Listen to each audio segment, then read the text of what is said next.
Uh, okay, I think we're live. Welcome, everyone. Welcome to the next episode of Data Pulse, where we are running a series of live webinars talking about the problem of unifying operational and analytical planes. And in today's episode, we'll be talking about the operational plane specifically and the usage of Kafka or any other data streaming platform as the integration, not only about this use case, but primarily about the use of it for the purpose of integrating the operational applications with other operational applications, but analytical as well. My name is Jan Siekierski, and together with me is Sachin Tripathi, and welcome. So let's start with the problem statement once again. What do we call the integration? We want to start, Sachin? Yep. So the data integration is like we have operational plane. In our operational plane, we have like lots of databases and services running, and then we have our analytical plane, completely isolated. Like these two are completely isolated. So we want to create an integration between them, and the best candidate for that is using Kafka. At the analytical side, we can use Lakehouse, which could be your Iceberg or Delta Lake, and that integration provides you that data from your operational plane to your analytical plane, and that we'll be discussing the hows and whys of those parts now. Yeah, and this components and operational plane is usually very diverse, right? Because if you have a large corporation that's been going on for 20 or 50 years, they have many different systems that are written in different technologies, created in different times, and they need to get access to each other's data for different purposes. And yeah, this problem has been was being solved for a long time, and there's different tools were used for this problem. The most trivial way to solve it is through point-to-point integration. So we have service A, we have service B, and we just query it directly, right? But it doesn't scale very well. It results in a lot of complexity. So a long time ago, the concept of an ESB, Enterprise Service Bus, it was the dominant way to solve this kind of problems. And from this architecture evolved what we currently have as enterprise integration middleware.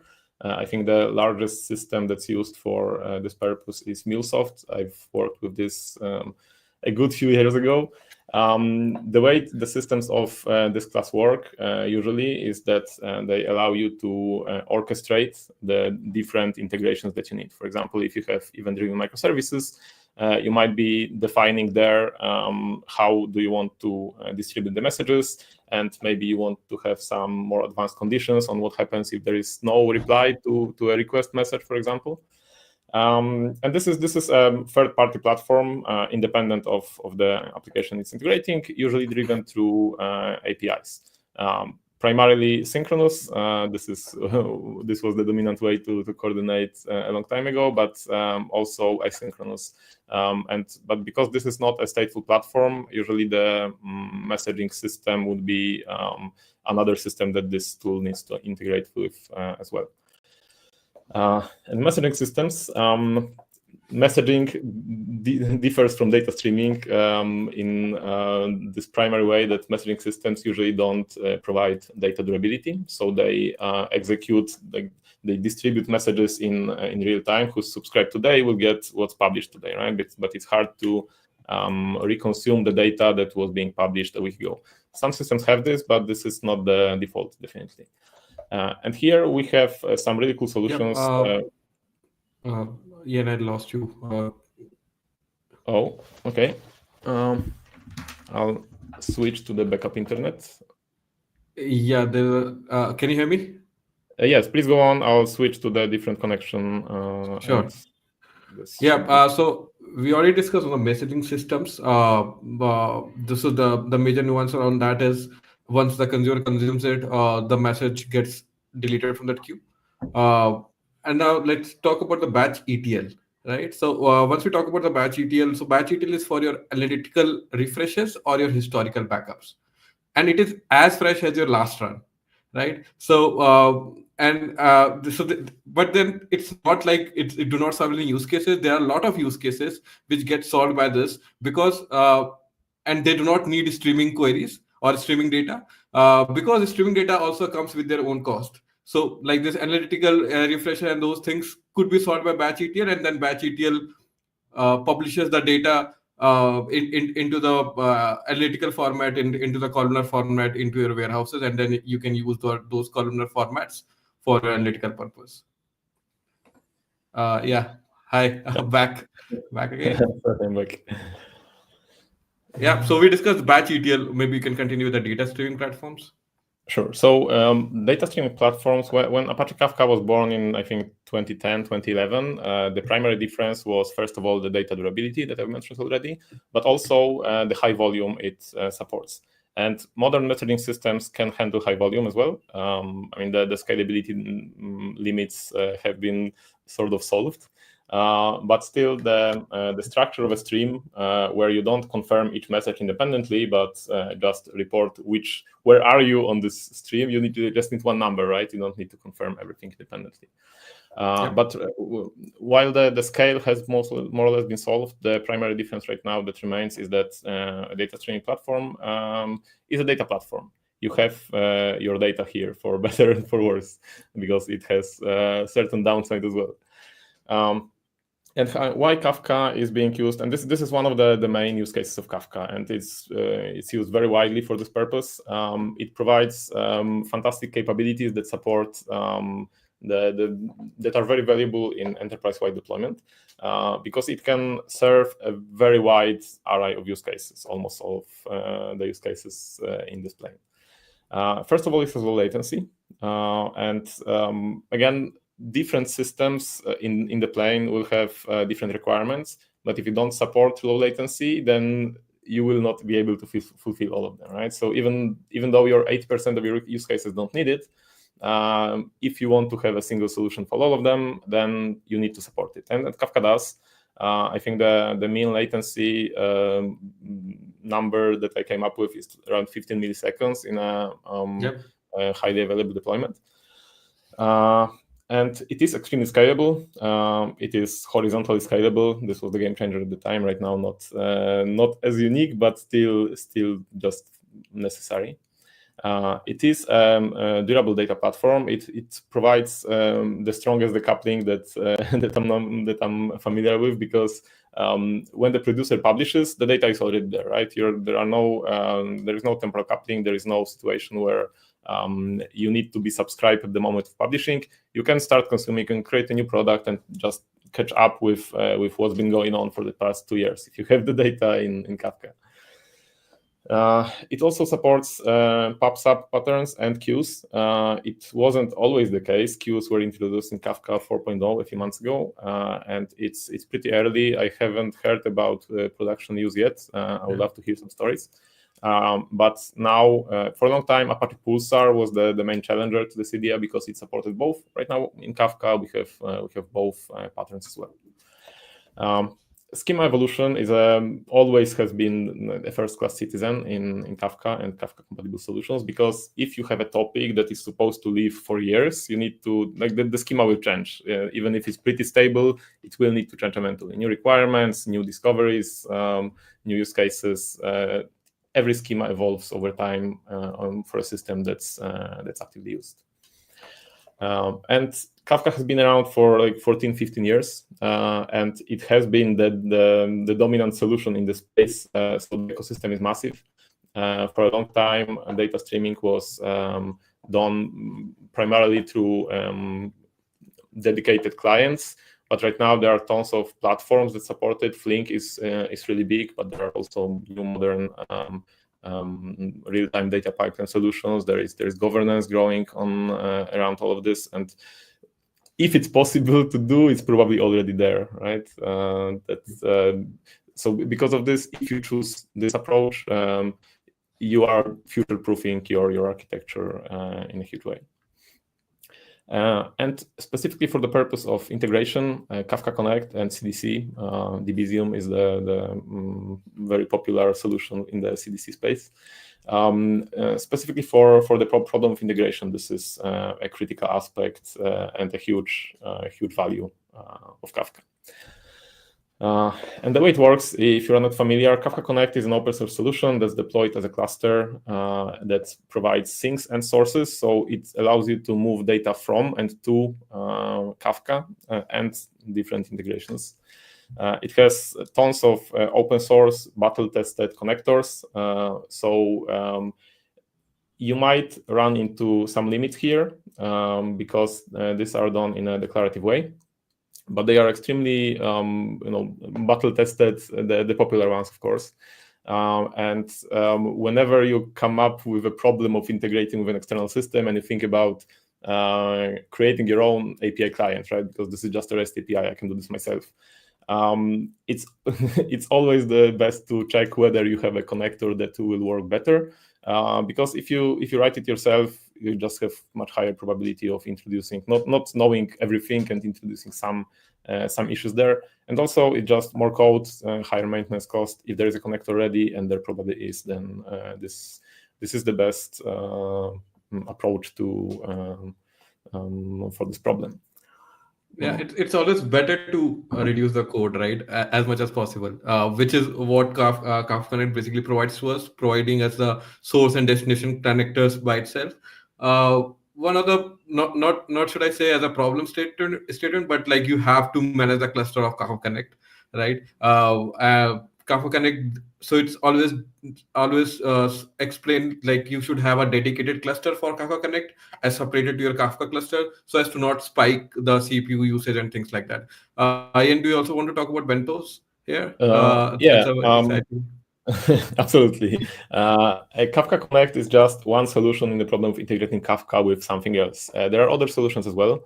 One of them that I particularly like, and others like as well, apparently, because there was this project Bentos that was open source, but then it was purchased by Red Panda and introduced into the Red Panda platform, which is a different Kafka implementation, if you're not familiar. But then the project was forked, and right now it's embedded in the warp stream binary. And it works in a similar way, but more lightweight. It's not run in a cluster, but it's embedded in the binary. It allows you to do not only single message transforms like Kafka Connect does, but also through the use of external cache, it allows you to do some basic stateful transformations like aggregations and joins and so on. And there are many more solutions that facilitate this. Confluent, I think there's like 80 or 100 different connectors as part of the platform. And Flink has tons of connectors as well. So Kafka Connect is just a starting point, right? Like if you need something that Kafka Connect doesn't provide, and maybe if you want to start with a more complex solution up front, then this is a huge ecosystem, and you'll probably have integration for whatever you need somewhere. Yeah, maybe start with Kafka Connect, and as you hit the limit of it, try to see what other valuable solutions are available. With that, we should also talk about the CDCs that Kafka Connect basically supports in one way. There are other ways to also support CDC. So CDC by its names, right? It's change data capture. Like hugely popularized by Gunnar Morling. There are a lot of good blogs by him and videos on this particular topic. So from one of his, I think Twitter, I have reached, I have seen this quote where he's mentioned that CDC provides data liberation to your data. So now your data is available to be consumed for replication, for updating your search indexes, for streaming queries, or for even for audit logs, right? And so that's what the beauty of CDC is. You can set up a DBGM connector that will do a tailing of your write ahead logs of the database, and it will be putting into your downstream data, downstream systems. You can set up DBGM there, or you can set up Kafka Connect, DBGM Connect on the Kafka Connect cluster, or you can set up a DBGM server by itself, right? And there are like a lot of other alternatives also you can try and test around that. So the challenge is, the problem with not using CDC is that if you want to extract data from a database, you are putting load on it. If you are working with a setup where your database is not used during the night, then this is not that much of an issue. But if you are working around the clock, then this could become an issue. Something very, very timely is that I think today I saw an announcement that Debezium will support Open Lineage. It will be feasible to integrate even Debezium, so even this legacy databases that you plug into, and have the full lineage visibility of all of this, right? So that's something that I'm pretty excited about, and I'm planning to try it out.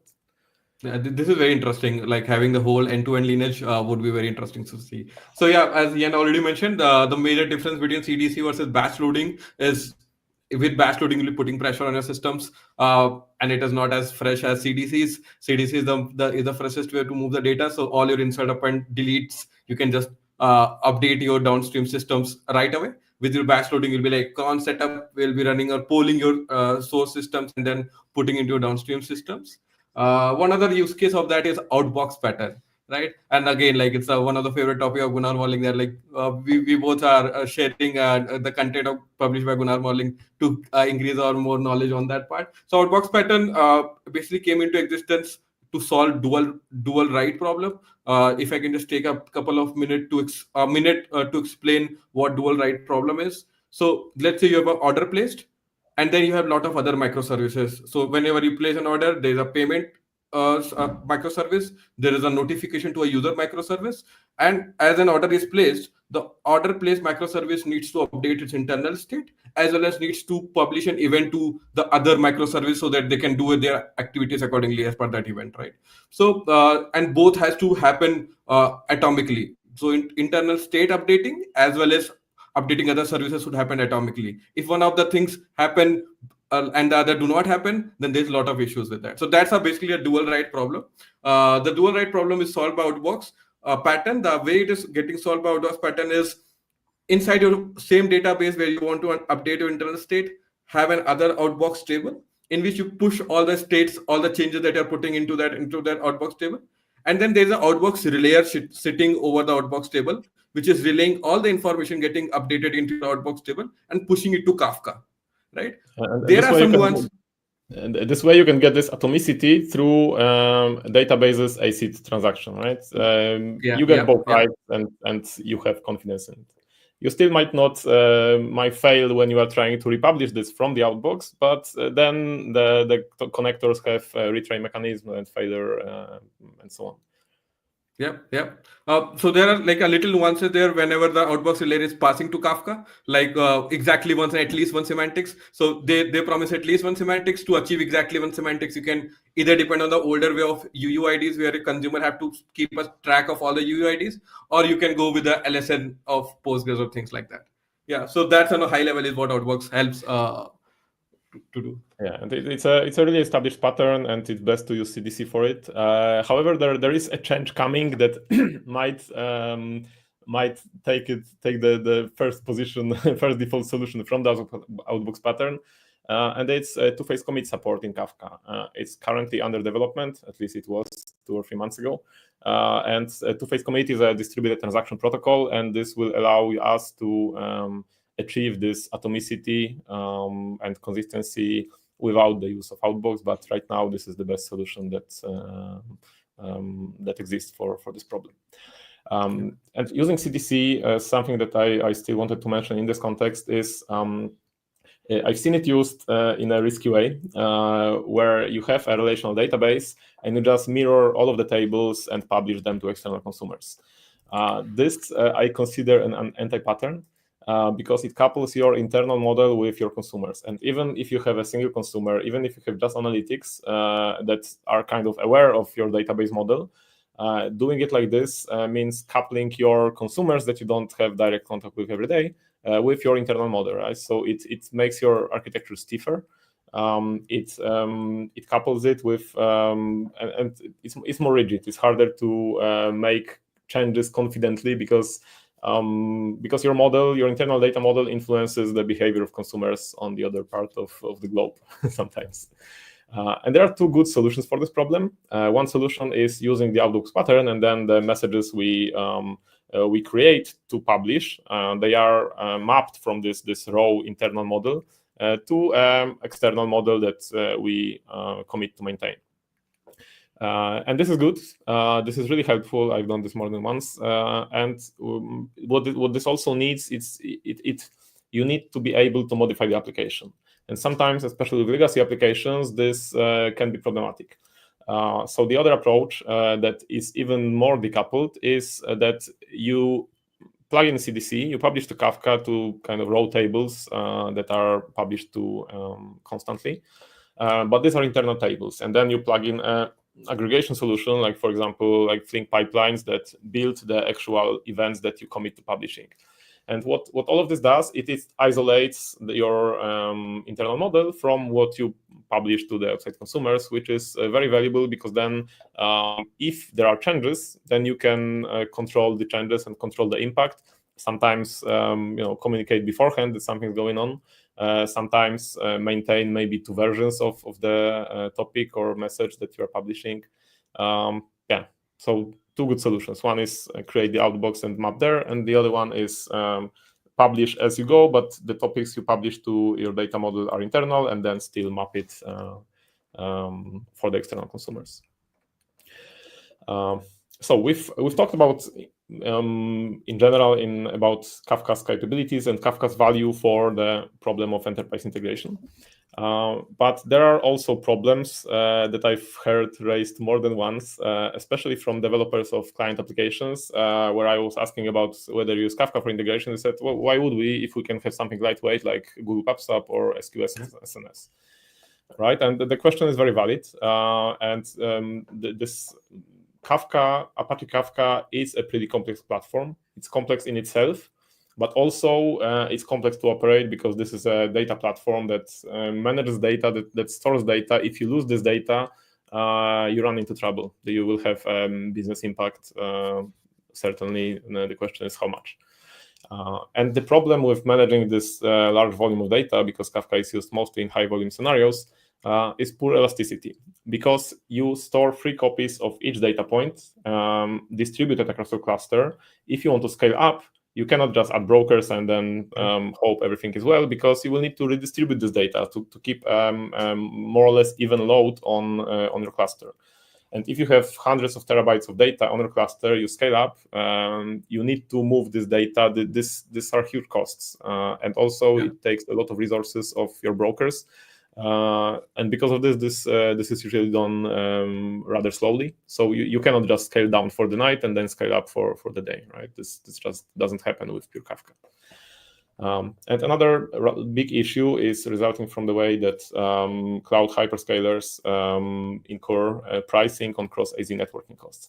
Azure doesn't, so heads off to Azure. This was a fantastic move from your side, but Google and AWS incur massive cross-AZ networking costs, and these were for a long time the largest infrastructure cost position in operating a Kafka cluster. Depending on the situation, like 50 to 80% of your operating cost or your costs were cross-AZ costs. And because of this seemed redundant. So the industry came up with ideas on how to avoid it. And the first fantastic idea was tiered storage, which made our clusters much more elastic, much more lightweight. If you are not familiar, tiered storage is the idea of if you are producing log segments, and each log segment, let's say it's 1 gigabyte of data in a partition. Once this log segment is finished and we start the new one, the old one can be moved to object storage. And the effect it has is, first of all, you get very direct cost savings, because object storage, like S3, is 4 times cheaper than block storage. And on top of this, in a Kafka cluster, if you replicate your data 3 times, it sums up to roughly 12x savings in direct storage costs. Indirect benefit is that if you introduce tiered storage, you also decouple your compute from your storage. And if you're not familiar, Stan Kozłowski has this website called A Calculator that allows you to calculate Apache Kafka costs. And if you enable tiered storage, your storage costs drop, yes, but your compute cost drops even further, because you are constantly, if you are running high volume, you run into storage bottleneck very quickly, and this means that you have constantly over-provisioned compute. And this is a huge cost that tiered storage allows us to get rid of. And on top of this, instead of holding all of your data in the cluster, you just store the last log segment, right? So this means that you can scale up and down and not need to move all of this, because all of the data is remote. Only a small fraction of it stays with you. So this was the first idea, and tier storage was in early access or not production ready for a long time, but it's been production ready since November, Kafka 3.9. So if you don't know this, if you are not using this, it's definitely worth checking out. This is, in my eyes, this is a must-have right now. If you're running in the cloud, there is no reason to not do it. But the industry went even further, and the first one was WarpStream with a fully object storage-based architecture, like Stateless or Diskless, however it's called. What they achieved is they fully eliminated cross-AZ networking costs. They introduced this architectural simplicity that you no longer running a data platform, but you are running more or less a stateless service. That it has a coordinator, so it needs to exchange data with the WarpStream chain. But it's an extremely lightweight and clean architecture that got a lot of traction. And right now we have 6 major products in this space. And they almost all of them eliminated cross-AZ traffic and gave us this elasticity at the cost of higher latency. There is also AutoMQ that figured out how to achieve low latency with a very similar architecture. Well, similar, but with similar benefits. They haven't fully eliminated cross-AZ networking, but they have offloaded replication from the Kafka cluster to the cloud vendors. So they managed to achieve better latency than Kafka, slightly better, but better, while massively reducing costs. And there is also Keep 1150 that Ivan is working really hard on introducing to Apache Kafka, that introduces this diskless coordinator-based architecture and only object storage, no disk usage for moving the data into Apache Kafka. So probably this, my guess, it's hard to say probably because we really don't know, but they are working pretty hard on it. This got great community response, and my guess is that a few months from now, it will be coming to Apache Kafka as well.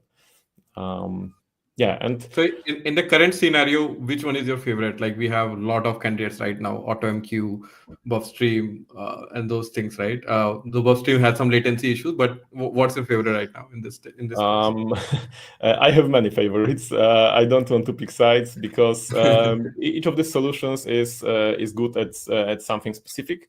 So I've been writing a lot about this topic. If you are interested, check out my LinkedIn from the past few months. I've written deeply about a few of the solutions. I'm also giving a talk about this in July in Warsaw. If you are interested, feel welcome. So yeah, sorry, no picking. I wouldn't feel comfortable doing this without getting deeper into this topic. Sure. But to answer the question in the title, that you can see how to make it more cloud native, I would say start with, if you are just starting out with Kafka, it's the easiest by far to start with a vendor, because running Apache Kafka, so the open source version, it makes sense if you already have high volume, if you want to build something complex. But if you just want to tip your toes in it, it's the easiest to just get a vendor, and because vendors' costs are closely tied to your consumption, right? And in the early days, there is just not much of it. And also, if you just don't have the know-how in your organization, then picking a managed solution will be the safest bet. Because again, Apache Kafka is pretty complex to operate, and it does have unavoidable complexity that's present right now.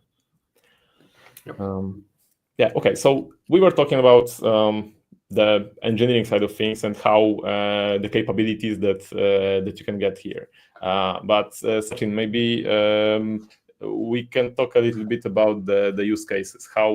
In what different categories of use cases we see Kafka being adopted. Yep. So one of the very critical use case of Kafka is event-driven microservices. So Kafka provides this shared nothing but this just immutable log between the other microservices. So you can just put the event and then other services shares it. So that basically provides a huge capability on that part. On event-driven microservices, if you'll see, right, what pattern that they need in the solutions. They need replayability. They need on a specific key same ordering, like proper ordering, right? So all of these are provided by Kafka. in a fashion. So I think for event-driven microservices, Kafka is the best bet that has happened. And there are like a lot of industrial use cases. Like Walmart has been using to run many services across with terabytes of data per day. And like hundreds of to hundreds of consumers consuming it for order fulfillment, inventory management, or pricing. So all the microservices basically talk through Kafka on the Walmart process. So we can also talk about the observability pipelines.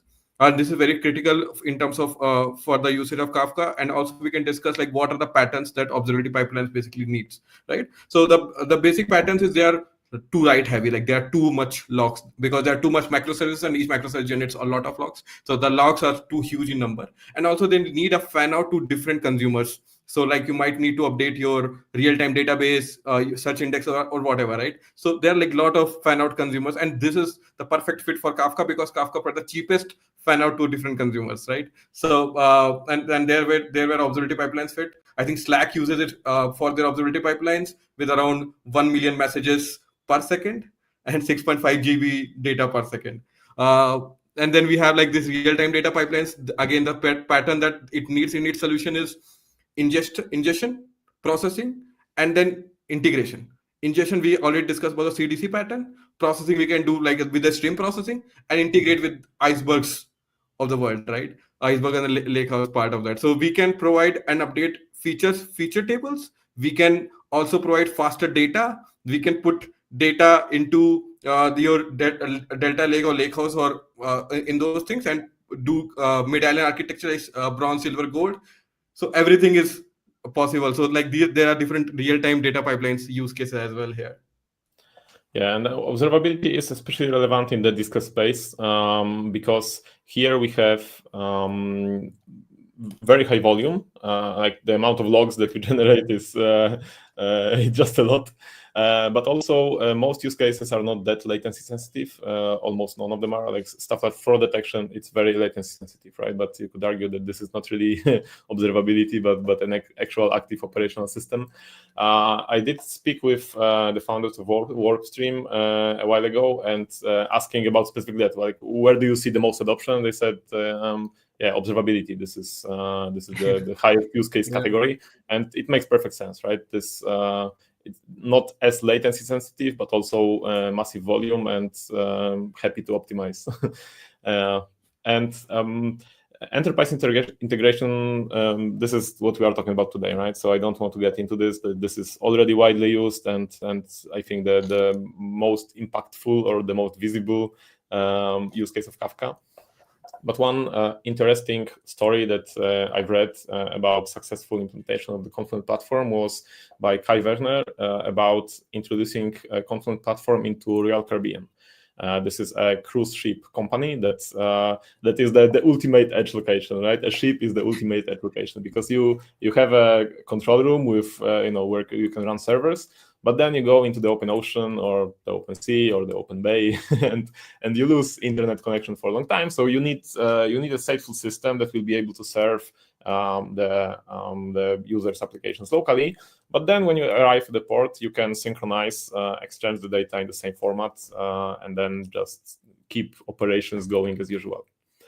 And in edge computing, Kafka is used heavily, but also, at some point your edge becomes small enough that it doesn't make sense to use Kafka. But I saw some articles about running Kafka on Raspberry Pi, so there are more lightweight protocols. Like if you are just having a temperature sensor in your basement, then maybe it's too small to run Kafka, but in edge computing, this is a perfect fit because you can have the same language of your edge location and your data center, and also it's very tolerant to losing access to the locations that it replicates data to. For example, in mining I industry, really like the example of ships.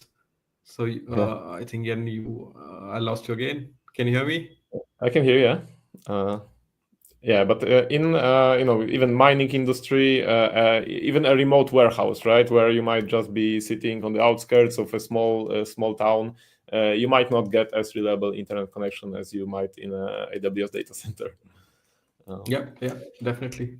Cool. So if, let's say hypothetically, if we wanted to run Apache Kafka ourselves, what are the important aspects to think about? What are the less talked about problems that we would need to watch out for in like how to build this? Yeah, I think this is very interesting. I would like to take a bet on this. So, let's say if you want to deploy by yourself, what engineering and DevOps problem that you have to deal with. So, if you talk about a domain-driven designs, right, where domain teams manages the topics and connectors and things like that, and then platform team facilitate those domain teams with the configurations. At most places, this is run by Jira tickets. So let's say if I want to update my topic configurations, retention period, or things like that, it will or deploy a connector. It will run in a week. It will deploy those connectors. I have to do it manually. The reason behind that is the platform team in most places do those things manually. They do not have this code as an abstraction of those logic, and the logic lives in their head, right? So that's a major problem. What we can do to try to solve that is you can build infrastructure as code, right? And there are different ways to bring. So let's take the most common thing of infrastructure as code as use Terraform. So you can use Terraform to build your baseline modules where you can create topics, connectors, and things like that. Over that baseline modules, you can create a business line modules. So let's say if I need to deploy a connector, I will just provide the connector configuration. Under the line, it will create topic, ACLs, and everything, right? So that basically is like a click a button and deploy a connector experience for the user. And you can go again like a step ahead of that. You can deploy every infrastructure using Terraform, and over the Terraform deployed like VMs, I mean clusters, IAM roles, and things like that. And over that, you can deploy a Kubernetes operator that will ensure that all what CRDs that you put into your Kubernetes operator are actually deployed, right? So if the partitions are going down, topics are not available, things like that, Kubernetes operator takes care of that part. So that's how you can manage infra at a little reliably, if I can say that. Yeah, especially the decentralized model where the teams own their topics and the developers working on components publishing data, they need to have access to modifying the schemas, right? And then you can but topics as well, topic configuration, it's also something. If you own a topic, it's really much easier if you have control over its configuration. But it's just one of the patterns, right? It's just one that works really well. I've built this more than once, and it's really not complicated. Setting up a Terraform repository that will control topics and will control the schema assignment. It's a few days of work if you know what you're doing, and maybe 2 weeks if you're doing this for the first time. So I would say not to start at the end. I would say to start build it incrementally. Maybe start with just baseline modules first, and then later on put the layers over it. Then there's zombie infrastructure. So most of the times you just create topics and forget about it, which is nobody use connectors. Same with connectors, same with client groups and things like that. You can definitely set up alerts to notify you whenever that particular threshold is crossed, so that you have not received in last week on this connector the same number you've got that you used to receive, something like that, and then you can go back and delete or make changes in your connector. But then there are a lot of sensors that are there now in market, which will observe your cluster 24/7, and they'll now just alert you. They'll also do changes on behalf of you, right? So like one is SuperStream, I think, right? So these are tools are also coming into the market for solving these problems. Yeah, and zombie topics are especially prominent if you are using Kafka Streams, because Kafka Streams is creating internal topics. So I did this more than once, that during development just trash topics were created. If I didn't have visibility, then this would remain there for until until noticed. Having talked about the engineering side of things, the capabilities of the platform, how to build this, I want to take a moment to talk about how to use this platform from the perspective of an architect, from the perspective of an application developer, of client applications, what to publish and how to organize this. in the operational plane, especially on the strategic level, domain-driven design is rather widely adopted. The concept of separating your whole problem space, which is in the case of enterprise architecture, it's the whole enterprise, decomposing this into domains that communicate only through specific channels. It allows you to compartmentalize the complexity. Because if you want to understand how you can get, for example, product data from the product domain, you don't need to take a look at the implementation, right? You just need to take a look at what gets published, what interfaces I can interact with. Maybe these are REST APIs, maybe these are open table formats that I can get access to. Maybe, and often, this also will be Kafka topics. This term domain boundaries, I saw it, I think, for the first time in Adam Bellemer's work. I've been using this concept for a long time, but it helped me name it. And the idea is that you have a dedicated repository where you specify the touch points of your domain, the interfaces of your domain. And this is really best practice, I believe. I did run a survey not so long ago, and the dominant response was, yeah, we have a dedicated schema repository. What it does, first of all, it makes it much easier for people from stakeholders from other bounded contexts to approach your domain and understand what's going on. So it lowers the cognitive load. It makes all of the conversations much easier than if the schemas are scattered across the whole domain. Yep. Within the services and so on. But also what it helps with is integrating, building governance based on these interfaces, right? Because if this is your touch point with the rest of the enterprise, then you just need to govern this touch point. And then you can delegate the responsibility of managing like PII data and so on into the domain. Somebody's accountable there, right? But what you make available, it has just a much higher standard of governance, compliance, and so on.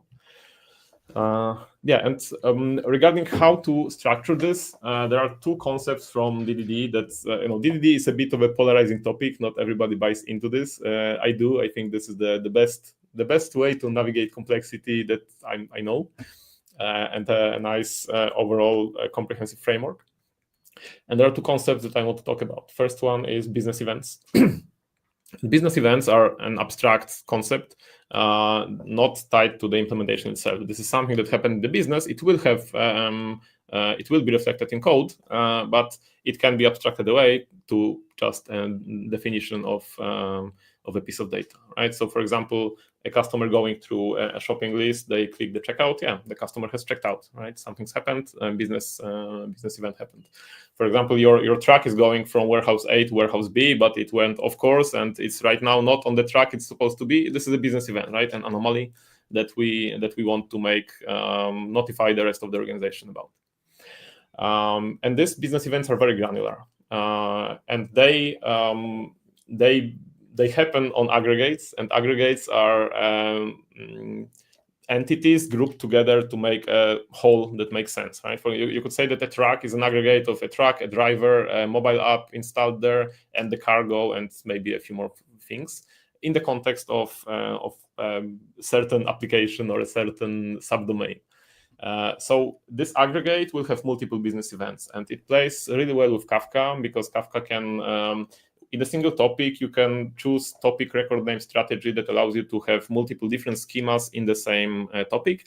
And then as long as they share an identifier, they are put on the partition in the same order, so they can be processed in the same order that they happened. So these two concepts, I would like to see them more popularized, so I'm doing my part, so to say.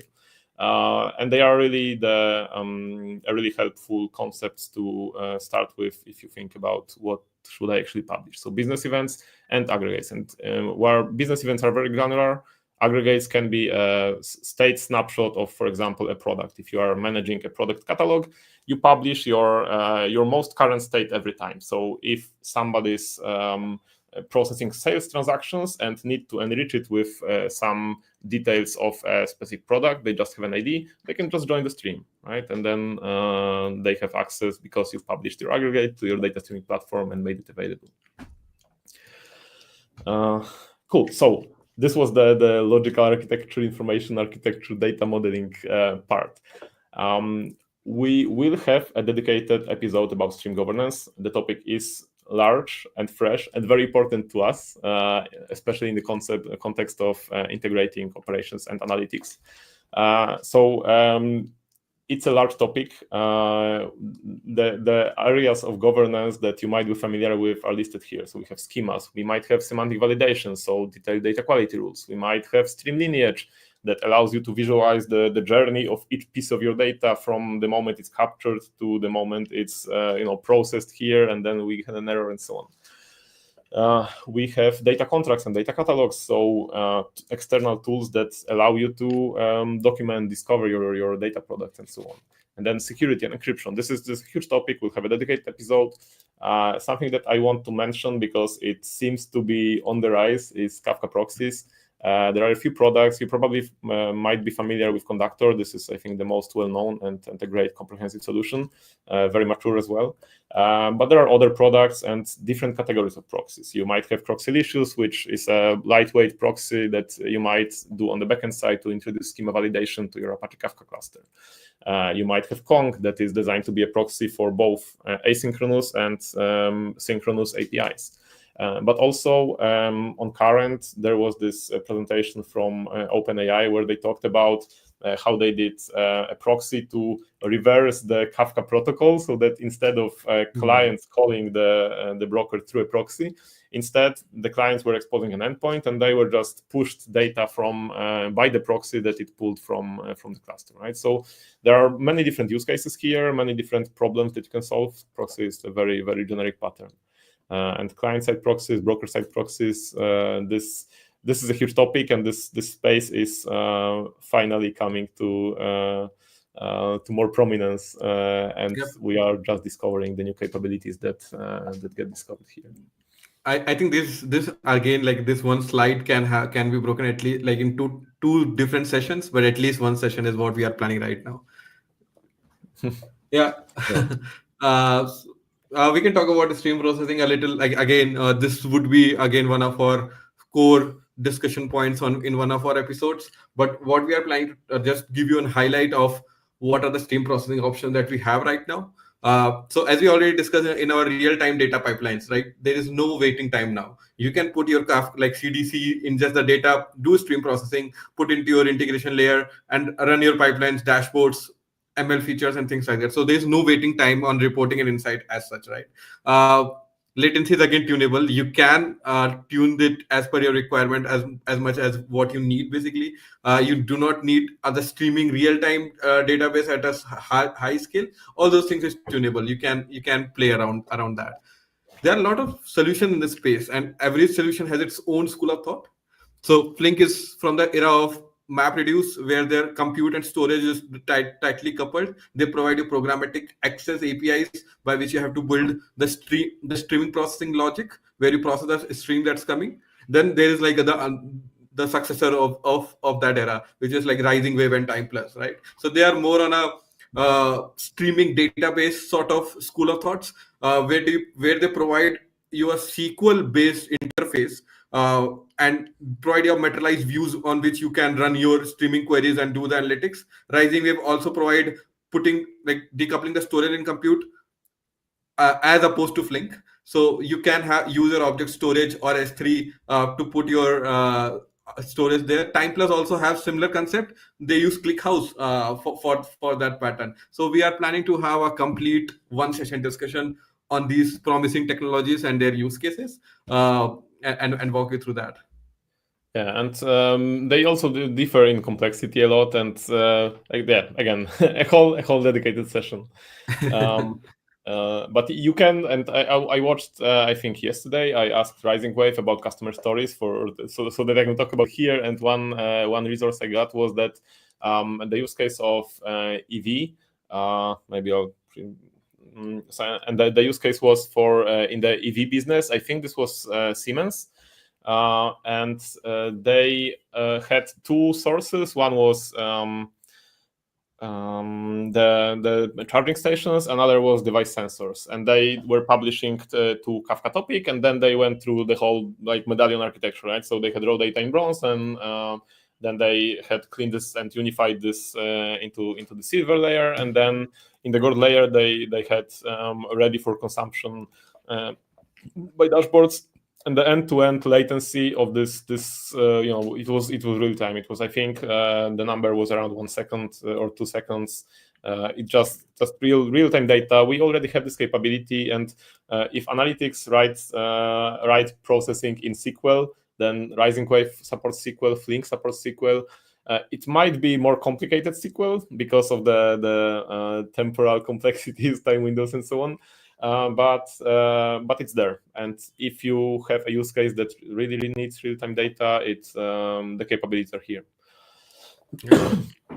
So to sum it all up, how can this look like if you have a macro system that actually dedicates Kafka as its primary integration platform and implements these ideas? I've seen this more than once, maybe not to this level of maturity, but I've seen this more than once that it just really works. You have Kafka as the integration platform. Different teams in different domains just interact with this platform. You can specify only certain topics to be publicly consumed, and you might keep some topics private, because if you have public consumers that you not necessarily know, this comes with commitments, right? You cannot just change this topic or upgrade the topic version at will, as you really could if you are the only producer and consumer to an internal topic. You might have a unified governance setup over the whole platform. You might. I talked today with an engineer from Evora who mentioned that they are thinking about usage of proxies for auditing, for validations, and so on. And you might just plug in a shared unified governance over this platform, because you have just one point of over which you exchange data. And then if you need REST APIs, you might still build, you might use that concept of data products and use Kafka as an immutable log, and then treat REST API as a component that's also plugged into this log, right? So the log will also be the touch point. You might build domain boundaries, and domain boundary is a big term, but really what this could be, and this is rather easy to do quickly, is just a dedicated schema repository that oversights a certain set of services. This might be services of a single team. This might be services of single domain. A shared schema repository is a fantastic way to make life easier for all of your consumers, and very often for your developers as well, because they won't be bothered so much. You will have connectors and CDC to move data to Kafka, from Kafka to from databases to the analytical plane, and so on. And all of this very often will be done without any custom code, with just some configuration of the existing tools. And for very select use cases, you might be using stream processing. This is not this is significantly higher in complexity, so you will be using this in only specific scenarios most of the time. But the capabilities are there, and as I said, like, you can have real-time dashboards based on the production data collected from devices running in the field, and just integrating with your platform as well. Yep. Yeah. Maybe you can talk on the actionable insight that you can take today. One of the very interesting points that we kept for the last. So we have already touched upon that producer batching is pretty important, and you should be doing that. If you're not doing it, you should plan to do it. The reason is, it just not only reduces the number of TCP calls and things like that, but it also provides a better compression. I think, Ian, you have a number, right? At 4x compression, you said? Yeah, if I remember correctly, compared to producing by single message, because if you have a single message, you have 5 fields in this message, there are very few patterns that you can identify to compress it, right? But if you have 100 or 1,000 messages, very often there will be repeatable patterns in those. And I haven't seen any benchmark before this video. It's a number that I saw a longer time ago. But I think that with larger batches, you can get up to 4 times better compression efficiency. It always depends, as with compression, always depends on the exact data set, but I think that this is the rough number. So reducing the size, the volume of your data to 4x, it's just great. You can do compression on the broker side as well, but that's it's just advanced use it's cases. really helpful if you do this on the clients, because much just a good practice, great default. Yeah, so maybe you should start with setting the the linger ms to a value that you are okay with the latency of the data, and let that happen. And so as then that time the data get expelled to your broker. If your batch is getting updated faster, then you can reduce or increase the batch accordingly. But maybe start with the linger ms and provide that compression, provide that batching at the producer level. With batching, there is always a trade-off, latency versus cost, right? And so Yeah. the question is what latency you are comfortable with. And many use cases are very comfortable with adding 10 milliseconds of latency to the whole flow. The other big thing that we've been talking about a lot is tiered storage. It's been in production ready, Apache Kafka, since November. It's not used by all of the organizations yet. I think that definitely this should be the default way you use data as a data platform. First of all, it gives you all of these benefits that I was talking about, like elasticity and ease of operations and so on. Lower costs, very impactful. But another benefit is that this decouples everything, and it just a no-brainer right now. I see very few downsides of this, and it's been production ready for many months. Until then, vendors had the edge, and right now we are catching up. And once you have this, then you are no longer limited by the policy of your platform team. You can set the storage for as long as you need, not as long as you're allowed. I've been in a situation where once that I needed 30 days of retention. I was granted only 14 because these were the enterprise like global platform limits, right? They didn't have tiered storage, so they couldn't allow anyone to be an exception, because then they would need to make more exceptions. So and with tiered storage, you can just this is your object storage, and that's it. Yep. Another important one, I've talked about this a lot, is extract the domain schemas to a dedicated repository. This can be done within a team. You can just align with the rest of the team, see if this is what you want. If you're not doing this yet, look into this. This is a great way to make life easier for a lot of people within your team and around your team as well. Also, the other point is pay attention to your partition count, because we are now talking about stateless brokers and providing elasticity at broker level, but increasing or decreasing partition is still a problematic at Kafka. So you should pay attention on the partitioning key, as to decide that partitioning keys should not result into a data skewness where one partition is acting as a hot partition and the consumer directly consuming from it is dying. Because it's not able to adjust to the load that the partition is providing to you.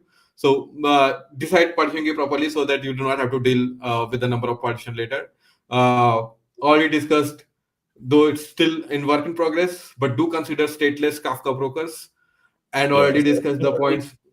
Especially if the challenges it addresses are already noticed by you. So if you struggle with Kafka platform complexity and the operations being just complex and painful, if you are working with high volume, especially if you tolerate higher latency for your use case but have very high volume, then just, if you haven't heard about this yet, look into the space. There are a lot of products ready. It is coming to Apache Kafka as well.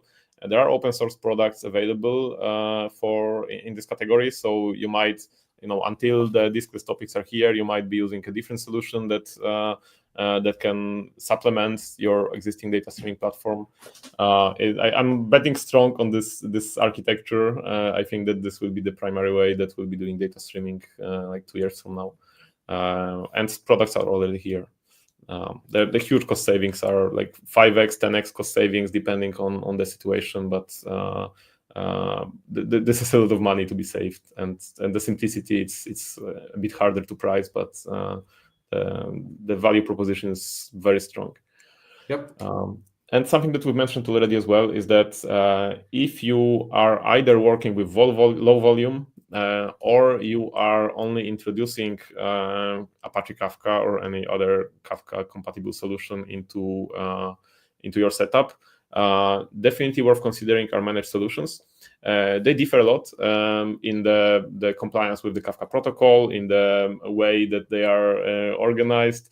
There are also MSK and MSK serverless and Azure Event Hubs that are, Kafka compatible to a point, Kafka compatible vendor, like hyperscaler cloud services that allow you to get access to the fantastic Kafka ecosystem, but also give you very low overhead. MSK serverless is serverless. Azure Event Hubs is, I think, also a bit serverless.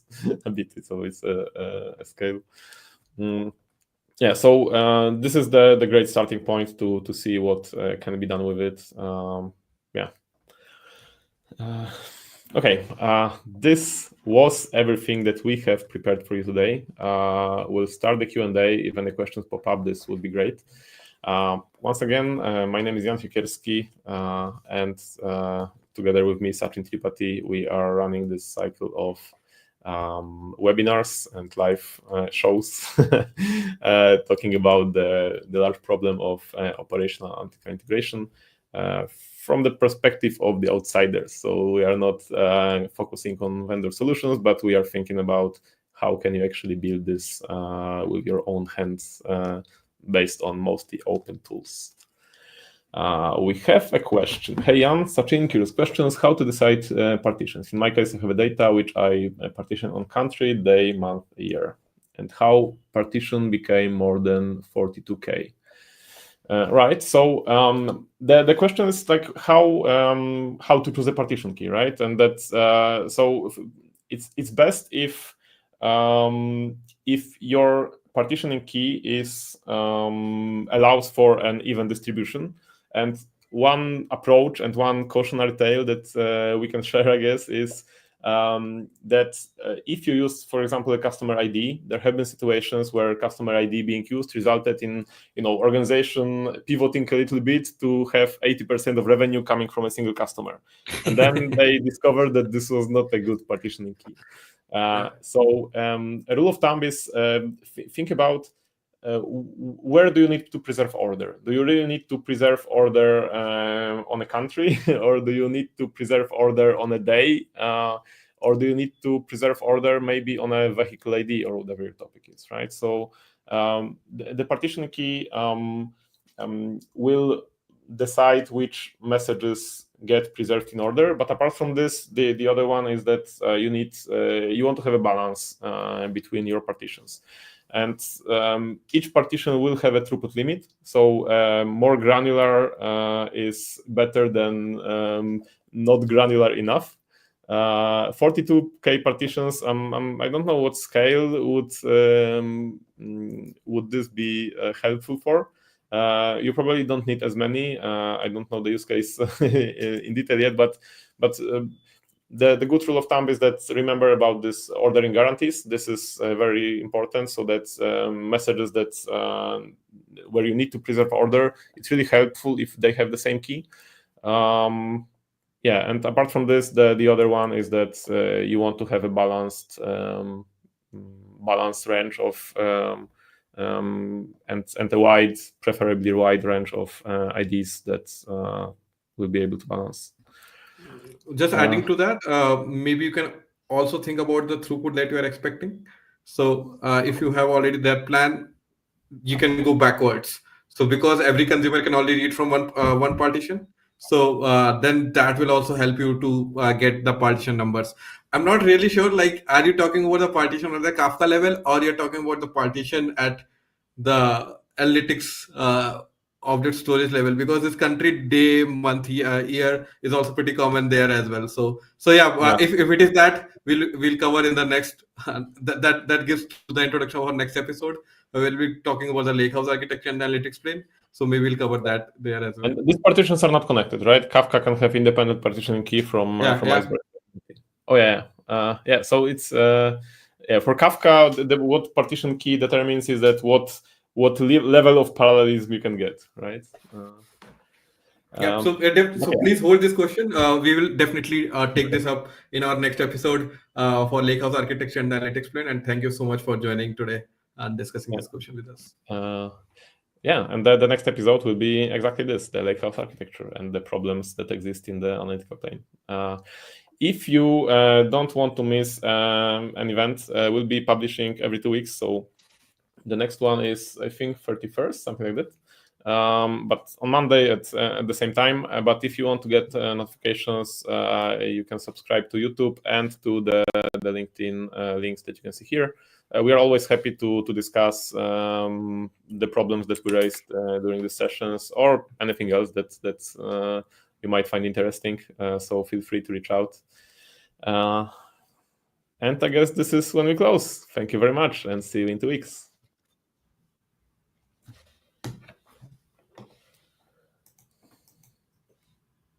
And stream.